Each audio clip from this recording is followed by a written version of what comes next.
Hi, I'm Barry Lenson. I'm in the lobby here at Weequahic High School on Chancellor Avenue in Newark. I'm going to take a running video of my father's murals in the lobby. For an overview, you enter the lobby, go up the right side of the staircase, proceed up the stairs, make a left, across a wall, then there's an opening and the murals continue and go down the other side of the room. And I will go and make closer videos of these murals. And it concludes with this panel. So again, it's symmetrical. Up one side of the staircase, which is to the right when you enter the building, make a left, and then when you come down the stairs on the other side, it is exactly the same shape, exactly the same size. So these murals tell the story of the enlightenment of man, starting with the cavemen in the first panel. So this particular panel, which is about 12 feet high, and because it was over a radiator, the varnish has yellowed. It's a bit hard to see what's in here, but I'll zoom in. We have cavemen, we have a saber-toothed tiger, and we have also the fact that people are trying to interpret scary events like lightning outside of their cave and the saber-toothed tiger by creating cave paintings. So this is part of the thesis of my father at work. So that again, this is one panel. It's about 7 feet by 12 feet high. And this, it's a little hard to see what's in this one just because it's yellowed. Now, I'm going to take a few steps down and we're going to continue looking at these murals around the perimeter of the room. Okay, these are about 12 feet high.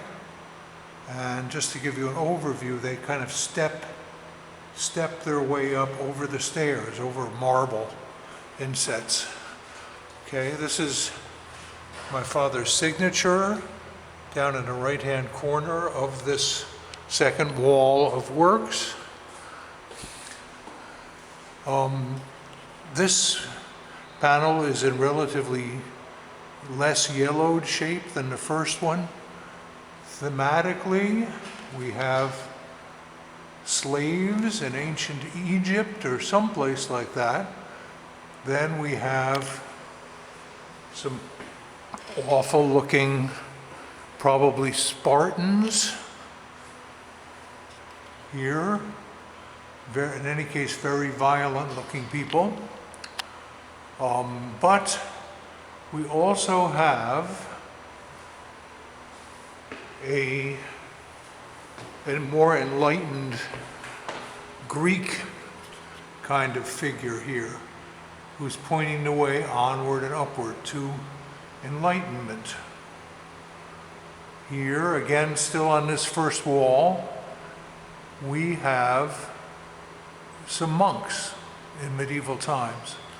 And these monks are preserving classical works,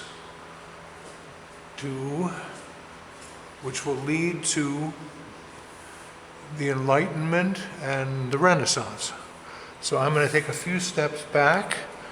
I'm sorry for the shakiness. I'm just trying to get this all in one take. So here again are the medieval monks.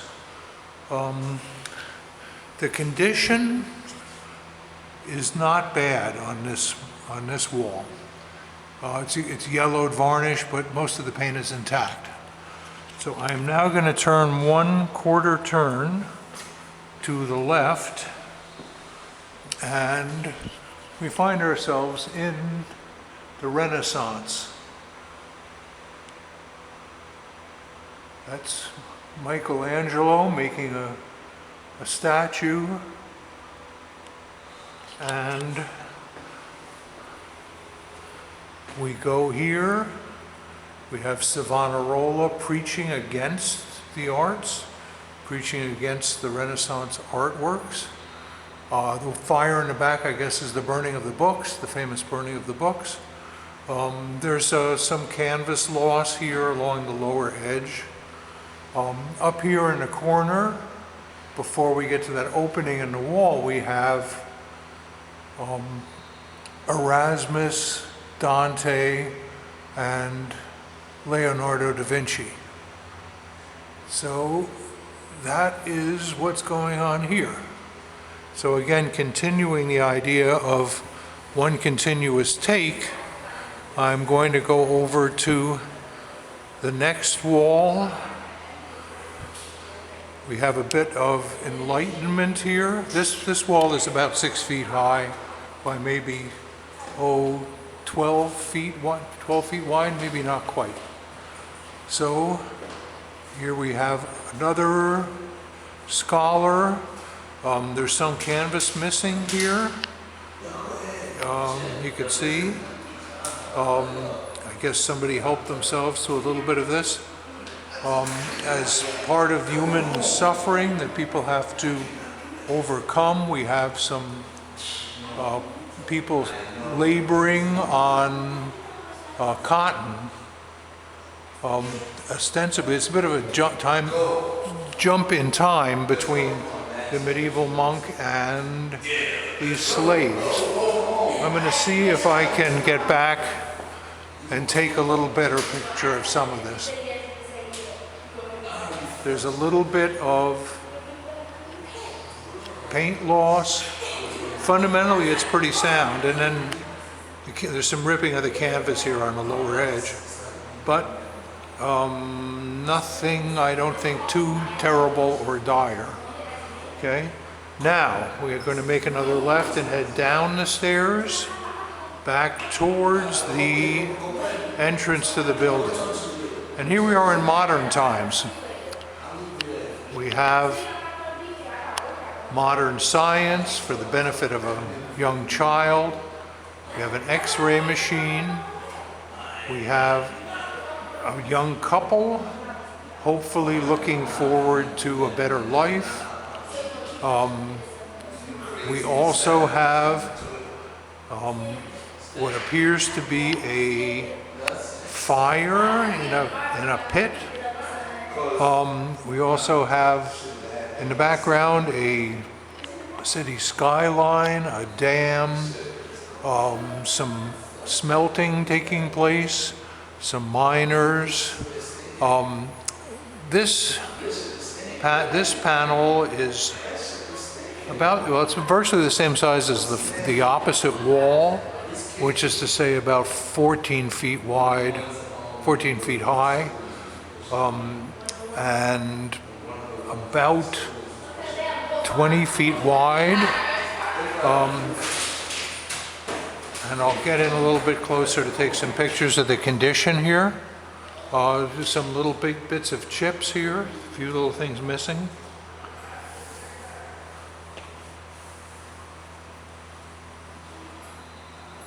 This wall, however, has suffered some significant damage on the lower edge.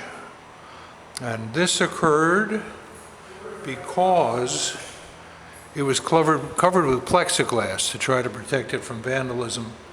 The plexiglass got wet underneath and there was paint loss.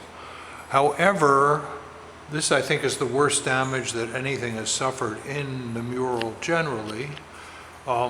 We do have photographs of this area before the damage occurred, so hopefully that would be of some help in getting it fixed up.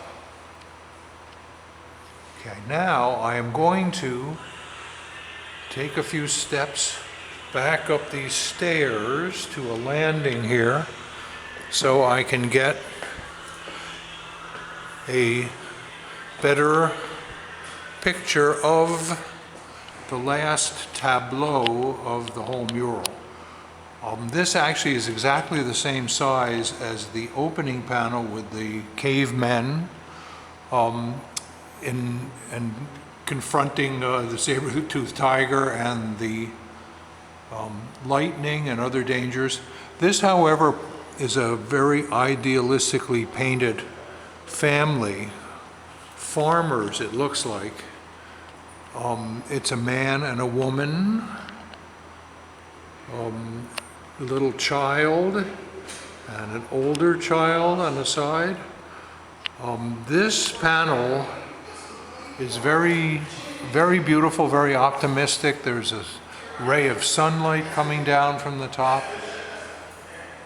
This one has suffered yellowing of varnish, and so it's very hard to see exactly what it is.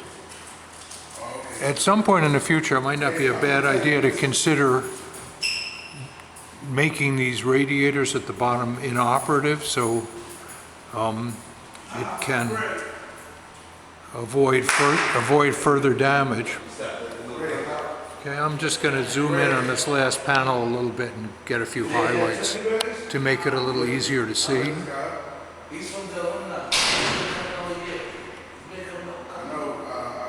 Okay, and again I'm going to step back and take a little view of the whole staircase here to make it a bit easier to see what we're looking at. Okay, so here again in the lobby, in a staircase up. This is again the Spartans and Romans and Greeks. I'm going to take a few steps down the stairs. Okay, again, this is just an overview just to give you an idea of what we're looking at here. Up the staircase, across the landing, back down the other side. So it starts chronologically on the other side with the oldest stuff and ends up with the most modern times here, if that makes sense. Again, this is the lobby. It would be possible to close off one half of the stairs so students could use one side and while restoration work was being done. I'm going to get a little bit artistic. I'm going to walk outside, take a shot of the front of the building. If you go down these stairs, you get to the school auditorium. I'm just going to step outside for a minute. I'll come back. I'll see you in a sec. So we're leaving the high school. Hi. Thank you. Thanks a lot. And so I just want to get a shot of what the front of the building looks like so you can have an idea. Okay, I'm walking away from the main entrance. I am turning around.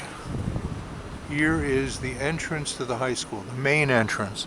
So the staircase where the murals are installed is immediately inside the main entrance of the building. Okay, here we have Weequahic High School and the date. And I'll just give you a quick view of the front. Of course, the high school is best known, I think, because of its famous alumnus, Philip Roth. Philip Roth lived basically across the street and down the block. So this is the street over there. If you just cross the street and make a left, walk up the street, you'll find yourself in front of a house with a plaque dedicated to Philip Roth. So that is the story on the mural. I really appreciate your watching. This is Barry Lenson. I'm the son of Michael Lenson, who painted these, and it's been a pleasure to show you.